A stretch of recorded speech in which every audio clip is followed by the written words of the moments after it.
लसीकरण. लसीकरणामुळे घटसर्प, डांग्या खोकला, पोलिओ आणि धनुर्वात या रोगांचा अटकाव होतो.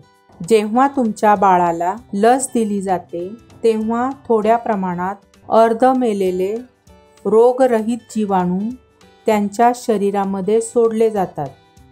त्यामुळे बाळ आजारी पडत नाही. उलट त्यामुळे बाळाच्या शरीरामध्ये आजारांशी लढण्याचे रोगप्रतिबंधक तयार होतात. जर नंतर बाळ आजारी पडणाऱ्या जंतूशी संक्रमित झाला तर त्याचे शरीर त्या आजाराला प्रतिकार करण्यासाठी तयार होतात आणि ते आजारी होत नाही. लसीकरणाच्या वेळी दिलेल्या तक्त्यांचे अनुकरण करणे महत्त्वाचे आहे.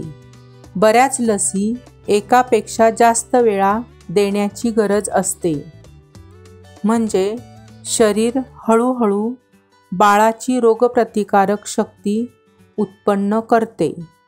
त्यामुळे तुमचे बाळ सुरक्षित राहते.